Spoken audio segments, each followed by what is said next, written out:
The playoffs are coming up fast, but we're always keeping an eye ahead to the summer as well and all the big transactions that are going to be coming, particularly in free agency. So today what we're going to do is take a way too early look at the forward market out there in free agency this summer. Who could potentially land in different spots this offseason? I'm Trevor Lane. This is the Basketball Bulletin. Make sure you subscribe right here to the channel. Joining me is Donnie Freeman. Donnie, the wing position, the forwards become so important in today's NBA, and there are some big, particularly one really big name potentially on the market. I actually don't know who that is. You do? We'll find out. Okay. Is it who I think it is? Well, LeBron James at the top of the list. Now, and this will determine a lot of kind of the market, the free agent. But no, remember, this summer there's not a lot of free agency money out there. There's not a lot. The Nets have money, but they're not going to go spend it on LeBron James. But I'll tell you what, if LeBron made it known that he was willing to leave the Lakers, I think teams would start working very quickly to clear space. Maybe not every team in the NBA the way it would have been if he was like 27, but at 40 years old, I still think teams would start maneuvering to be able to, at the very least, sign and trade for LeBron James. Oh, yeah. I don't think there would be any shortage of teams that are in a position, especially to win a championship, that are going to try to get LeBron if he wound up saying he wanted to leave for whatever reason. There was that whole thing going around whenever Luka got traded, and they were trying to spin the story that LeBron was maybe dissatisfied with how that all went down and, Clutch losing power within the Lakers, all that stuff. And that he would want to move to Dallas, which is just, I don't see that happening either. So really, I think LeBron specifically, he's got his family here, his son's with the Lakers, so it would be a 2-for-1 trade anyway, or 2 for whatever trade you'd be trading for Bronny too. His business ventures, all that stuff, which yes, he can manage from anywhere, but it's easiest if he just stays in LA. And he likes LA. He loves being there, and he's also been there for so long. He's actually passing, like, this is going to be his longest tenured place, aside from the 2 stints if you separate them. Cleveland. In total, he's been in Cleveland longer, but still, he's been in LA for a while. I would be shocked, Donnie. Now, obviously, this shifts the whole market, but and LeBron has a player option, I think it's going to be the same thing as last year. I don't think he opts into the player option. I think he does not pick up the player option, and then he winds up just signing a new deal. I would be shocked if he left LA, but again, I mean, crazy things happen. I was also shocked that Luka wound up in LA. Who knows? Maybe LeBron is angry that he was not given a heads up on the Luka trade, or he didn't know about it. Some people would contend that no, he probably knew, but whatever. Maybe there's animosity there, but that doesn't seem to be the case. So I would be shocked if he goes anywhere, but clearly he's the top of the list at the forward position. Whether it's small forward, power forward, doesn't matter. He's the top of the list if he decides to opt for free agency. Yeah, it's kind of crazy. Like, I don't know if people realize this, but he's already spent a third of his career in LA. That's kind of the crazy piece. It just, time has flown by for me. It really has. He's in his 7th year already, so that's just insane. But I don't think anything's going to change. So Chris Middleton, he is a player option. I think he's not getting $34 million anywhere else. He's going to pick it up. Now, Washington might trade him, but he's picking up that player option. Julius Randle is an interesting one, though, with Minnesota. I think he probably picks up that $30 million player option. He's a good player. You could question whether or not the Wolves would be better off just giving all those minutes to Naz Reid, though they've won quite a bit with Randle recently. But I don't think he will truly hit the free agent market. He might. Donnie, I think what's going to happen is Julius Randle is going to wind up packaged by the Wolves in an offer for Kevin Durant. I think he's going to pick up that option, and we're going to be talking about Julius Randle and Devin Booker in Phoenix. That's my prediction for what happens with Randle. Can't say I love that for Phoenix, but yeah. Well, not just that. They'd get more than that, obviously. We'd be talking about like McDaniels or somebody like that. Oh, no, just draft capital, Booker and Julius Randle. I didn't like the sound. I'm not a huge, but he'd be a big expiring contract. What Booker needs around him is guys who can defend and space the floor. And Randle doesn't really defend. Does he space the? He can sometimes shoot the 3. Anyway, he's not a great fit, but he's an expiring contract. The real prize would be McDaniels, and then you just kind of see what's what with Randle and Phoenix. But that's my prediction. I don't think he will actually hit free agency. Yeah, I don't. I think that contract was largely traded for to have the flexibility to move him because of the cat thing. They didn't want to pay Cat 60+ million, so I think that's why they opted to do this. And yeah, we'll see what happens with Julius. They are playing better. Do you think there's a situation where they decide to just keep Julius and keep him as part of their core going forward? Don't trade him, etc. They could. I think if they keep, I don't think they'll give him a new deal. I think they would keep him and then preserve him as an expiring contract all the way up till the trade deadline, and then figure things out next summer if that's what the path they want to go down. With awesome. Randall. Fun thing that I saw yesterday, I think, from Sidery is that the Suns are 11-3, which is a 64-win pace with Durant and Booker playing without Beal this season.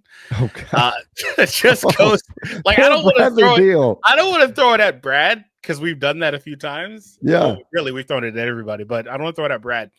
But yeah, I don't think trading Kevin Durant is the solution. Like that's the thing. But he may just want out also because they shopped him and he's not really enjoying his time there. They're gonna probably fire another coach, and he's been getting into it with him anyway. So yeah. I think Durant is done in Phoenix. I think, and not just Phoenix. I don't think necessarily like Phoenix is done with Durant, probably, but I think Durant is done with Phoenix. Yeah, and so I think he does move on. But I think if everybody was happy and they're all singing Kumbaya, yeah, if you could figure out a way to move Beal, that would by far be the preference over moving Durant. I mean, Beal, but he's got to waive that no trade clause, and maybe he will over the summer. But so far, he has not wanted to do that. So if they move on from Durant, maybe something with Minnesota would make sense, and I could see Randall package. By the way, a lot of these guys that are more than minimum guys or more than MLE guys, I mean, we're either talking about, a sign and trade scenario, or they're going to pick up their player option, like the case with John Collins. Again, is anybody paying John Collins $26 million next season? Probably not. So he's probably going to pick up that player option because nobody's even if he did hit free agency, there's nobody that's going to spend that money on him. And there's certainly nobody that's going to spend the money on him, plus take the penalties of accepting a player in a sign and trade, which would trigger a first-tier apron hard cap to get John Collins. So again, that's where I see, it sounds boring so far because everybody's just pick up, LeBron stays with the Lakers. Middleton picks up the option for Randall, picks up the option for Collins. If there were a bunch of teams out there with loads of cap space, that dynamic probably changes, but there's not. So I think we're going to see a lot of guys, unless it's a top tier player that teams would gladly accept a sign and trade for, like a John Collins. I think he just picks up the option, and then the Jazz maybe look to move him by the trade deadline. Yeah, I'm actually kind of worried about this class of player below LeBron, and their salaries, because there's the whole thing with the guys that are mid-level area, where that is up in the air because now teams may just hold those exceptions to use them. So like, how does that impact that area of player? And then these other guys that are on these $30 million deals with the CBA, I don't see these guys getting 30-40 million plus anymore either. So this whole it feels like rosters are trending in this direction where it's like you've got your 50 million, 60 million guy, one or two of those guys, and then a bunch of like lower tier salaries, rookie scale deals, blah, blah. Like I'm worried about that entire economy, really.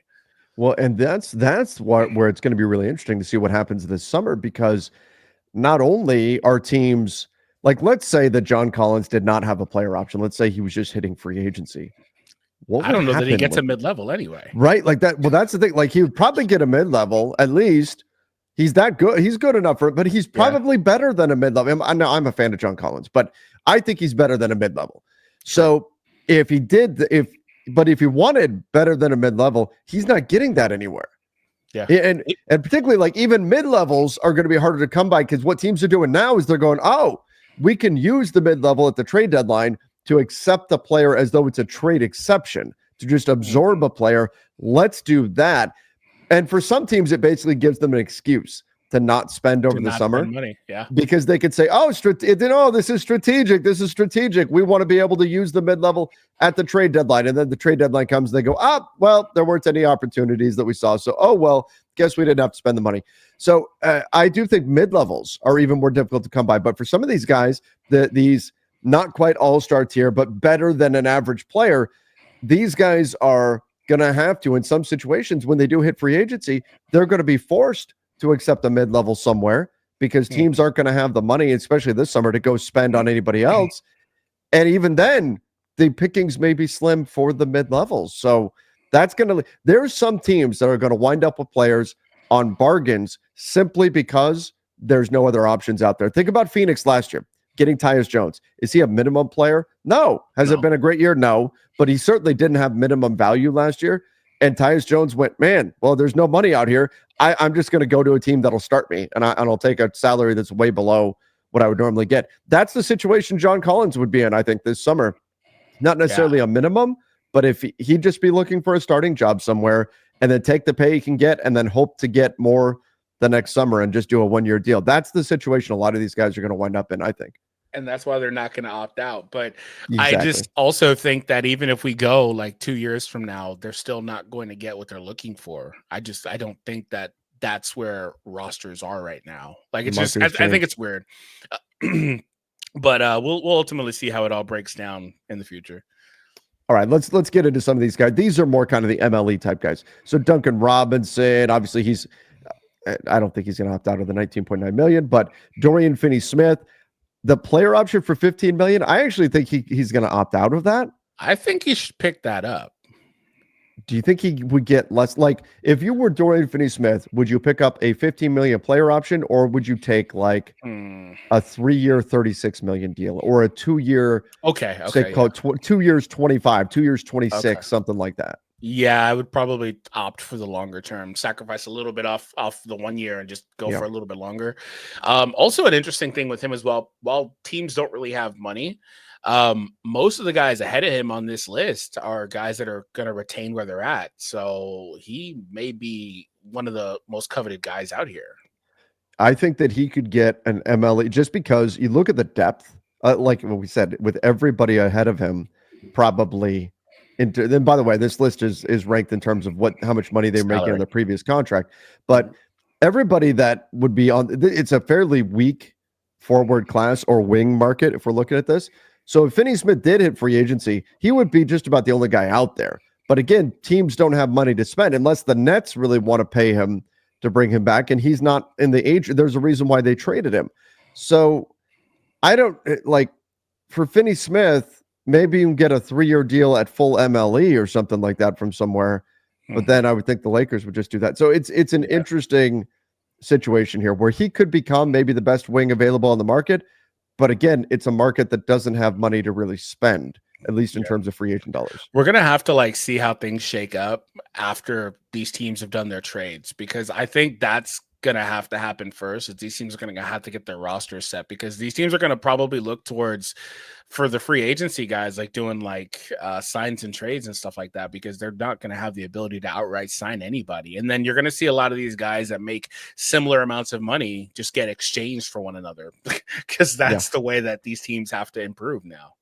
Yeah, that's exactly it. You've got teams, we're going to have some teams with a little bit of, so Finney-Smith could land with, let's say, Detroit. Detroit might go after Dorian Finney-Smith, right? In free agency. They'll have a little bit of cap space. New Orleans, right? Some of these teams will have some, but in terms of max space or whatever, that's not there. So yeah, I think you're right. I think teams will still need to improve.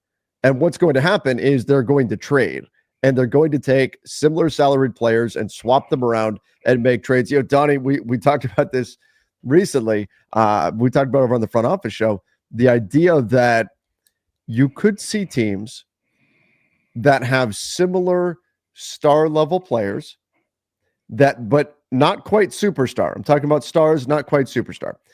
And in order to not have to pay their players the super tax, team A and team B simply swap star level players because they're not eligible for the Supermax if they've been traded. That's crazy. That's right? Dirty. That's super dirty. And then they can go, we really wanted you. Oh, but darn those rules. Sorry, now you're not eligible for the Supermax. That's super dirty. I wouldn't be surprised. I could see it happening. No, teams just saying, crazy. You guys have this problem. We have the same problem here. We don't want to give our guys Supermax. You don't want to give your guys Supermax. Let's trade them for each other. And then we're not eligible to sign Supermaxes, and then we're all good. That's insane. Yeah. If we get there, then something is really wrong. That was not the spirit of the rule. That was not what that rule was intended to be. Right. But I could see that. I could see that happening. That's crazy. All right, let's look at some of the other players. Like I could see that with like a Ja Morant or somebody like that. Like, yeah, I was thinking about some of those younger guards that are going to be due for it, like a Ja. I wouldn't see it with like an Ant maybe, but some of the other guys, you know. No, Minnesota won't move Ant. It's not going to be like an Anthony Edwards level player, but it'll be that next tier of the ones guys that are questionable. Like, do you really want to pay so and so X amount? It should not be Luka, but that was part of the decision-making process for Dallas with Luka. All right, let's go there. So looking down, now we're into like the real role players. These guys are kind of MLE and below. Chris Boucher, Joe Ingles. By the way, great story the other day about Joe Ingles. Did you see that where the Wolves started him? I did not. His son has autism, and he just got to the point where he was comfortable actually being in an arena, all the noise and everything, and sitting through a whole game. And it got passed down through the the Wolves grapevine that he was going to be at the game. They had tried to attend a game previously, and then Joe didn't play. And then the Wolves heard about it and found out that he was going to be at this game, and so they started him to make sure that his son got to see him play. I mean, really cool moment, very and class act by the Wolves to do something like that. How old is his son? I don't recall. I don't remember what it said in the story. Young kid or teenage? Younger, I believe. Yes. As a father to a daughter with autism, I think that's really cool. It's also crazy, like how there's so much on the spectrum with that. Because my daughter doesn't have any issues with like sound too much or anything like that, or like lights. But she is behind on the development curve. She's 6 years old and she's still not speaking. She's trying. She's getting a lot of therapy, but it's just crazy how like there's just so much variance with that all. So shout out to Joe and shout out to the Wolves for doing that. That's really cool. Yeah. Chris Finch even got a little, kind of choked up when he was talking about, why they did that and everything. So, classy move. That's very cool. I thought by the Wolves. All right. So Joe Ingles, but he will hit free agency. I don't know that he's going to wind up somewhere. I mean, veteran player that can be plug and play, but I think he's getting close to the end. Jeff Green still in the league somehow. Jeff Green, man, he's just hanging on. He's just hanging on. He's almost 39, man. He is. He's Jeff getting up there. He's still there. He's not actually playing anymore, is he?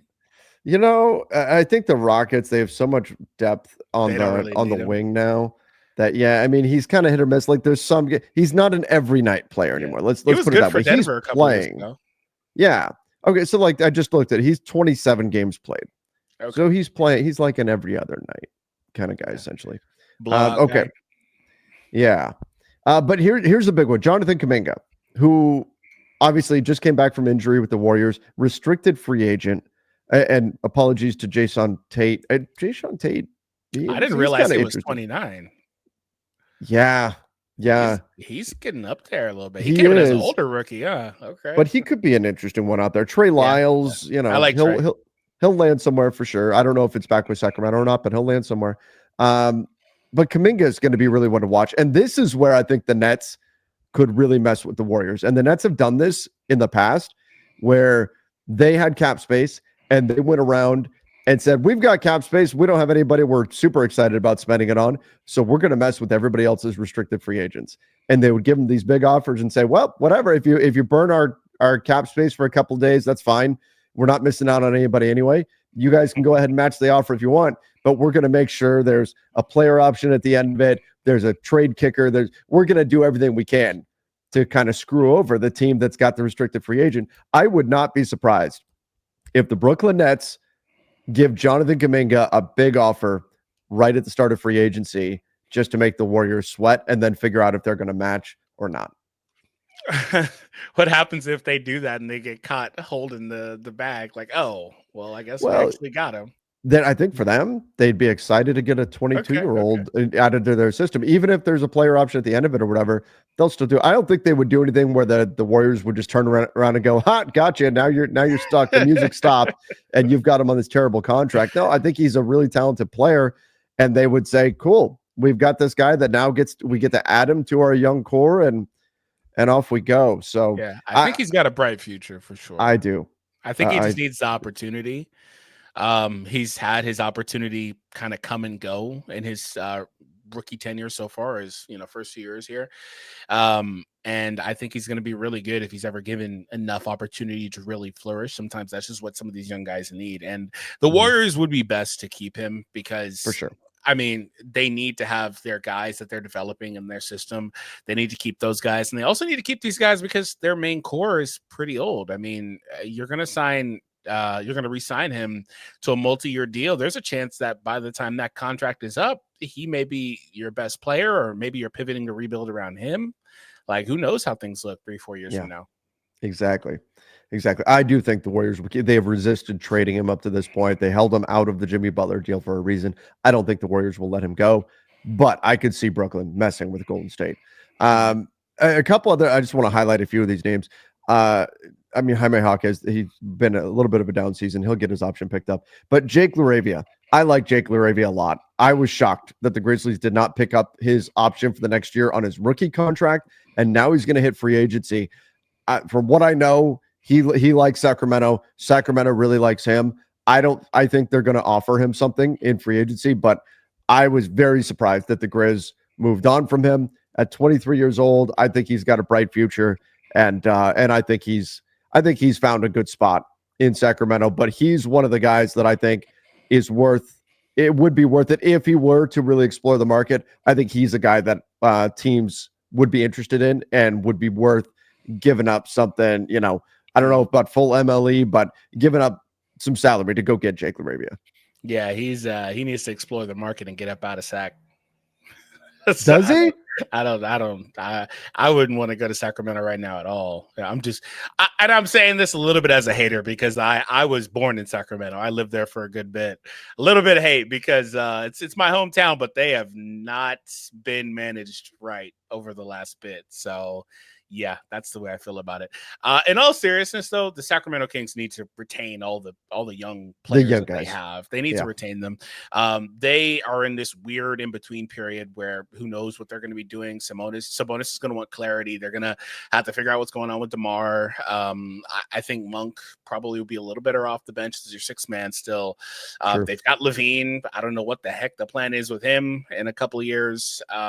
So they need to get guys in there. They need to keep their young guys, and Jake is one of those guys. And I think that they should and will re-sign him. But if I'm Jake, I don't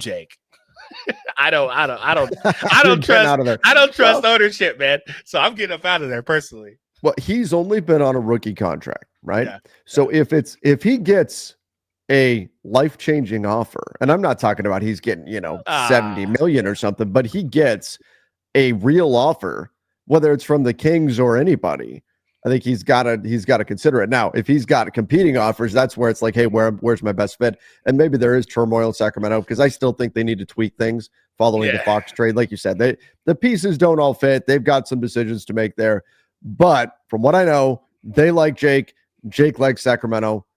We'll see where that all lands. But Memphis for the time being, what's that? Memphis like Jake too. And didn't like him enough, apparently. Not enough. Even when they did that, I was like, oh my God, what are they doing? It was so random. Yeah. Taurean Prince, I can't imagine any way Darvin Ham lets him leave Milwaukee. Yeah. How dare you skip over Laker championship winner Markieff Morris? Markieff Morris is in his Udonis Haslem phase. LeBron wanted him in LA. He arrived in the trade.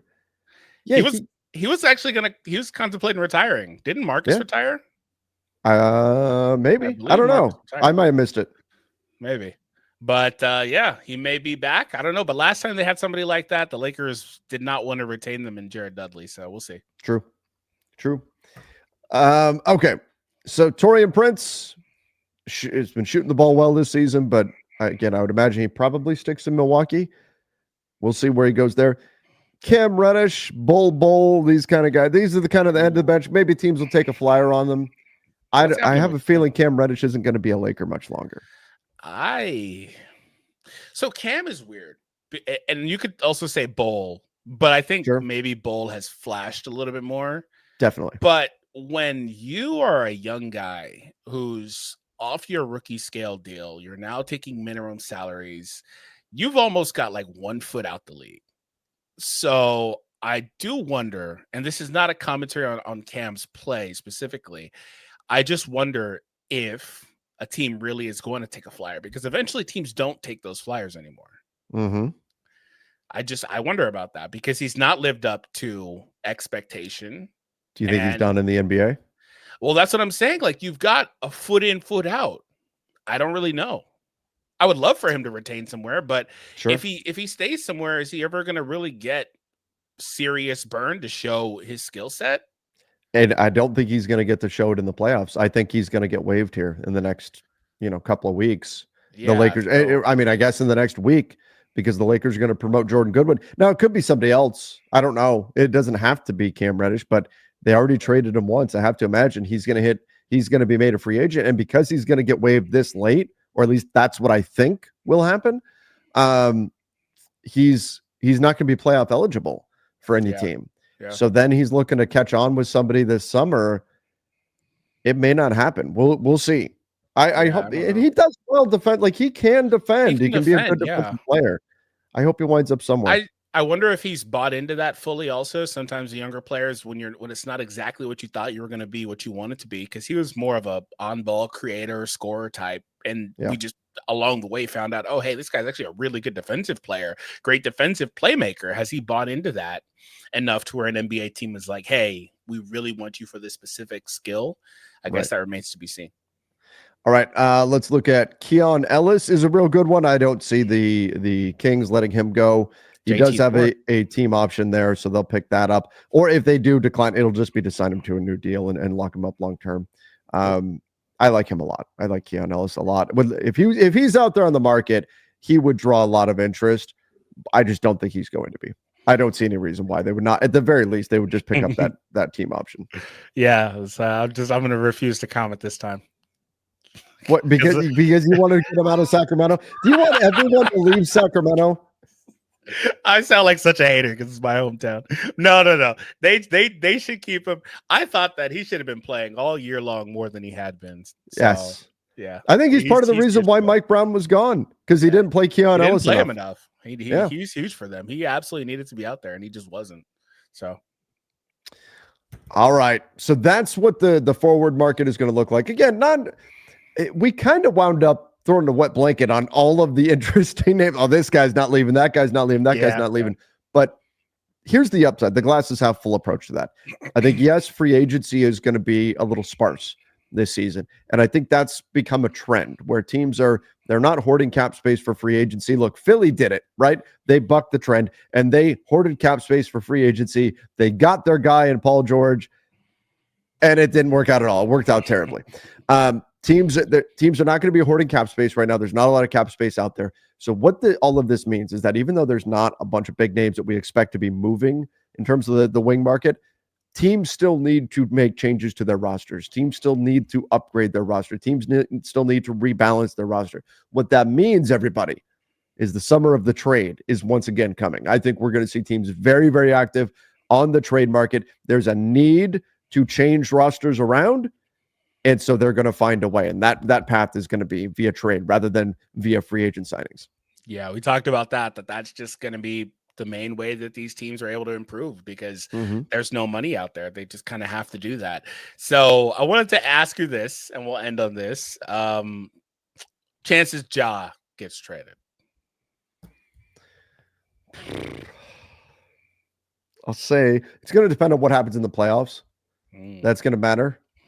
Because they've been kind of weird this year. We talked about it once, that his numbers have been down, his minutes have been down, but also they've quietly almost iced him out of their offense. They've changed their game to being one of the least pick and roll teams in the league.